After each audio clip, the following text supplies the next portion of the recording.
Protesters are streaming and closing in on the Prime Minister's residence. Her security chiefs pleading with her that it is the end. But the Prime Minister, she is trying to convince them to continue to push back. She says it's not too late. What began as peaceful student protests over the course of a few weeks evolved into a much larger movement. This is now culminated in the Prime Minister fleeing the country, in a country of 170 million people without a government. And what we've seen is a lot of violence, a lot of lawlessness that is proving difficult to contain. Sheikh Hasina, she's been in power for a total of about 20 years. Her story and her family's stories intertwine with the story of Bangladesh.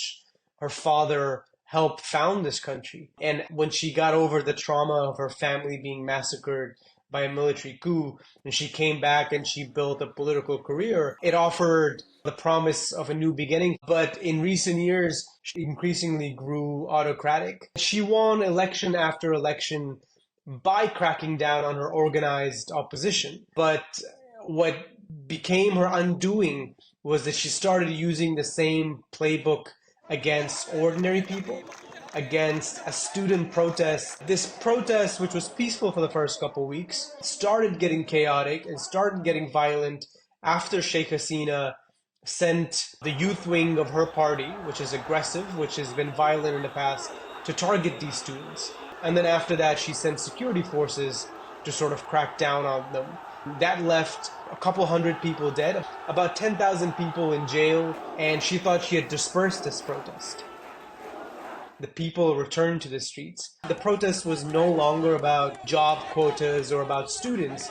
It became about the hundreds who had been killed and accountability for their deaths. Sheikh Hasina did the same thing again. As the protest numbers grew, she responded with more force. So a showdown was essentially set up before Monday. So as these protests are building outside in the city and trying to get closer to her residence, the people we're talking to who are aware of what was happening inside the Prime Minister's residence, they said she was meeting with her security chiefs, and she was still insisting that these protesters could still be pushed back and sent home.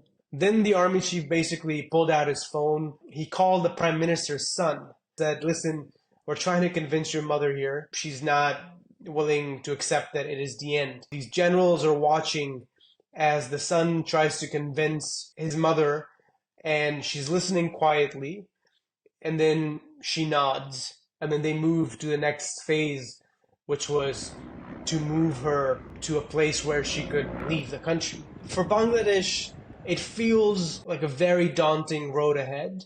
There is that mix. There is this sense of relief that a leader who had grown so authoritarian has departed.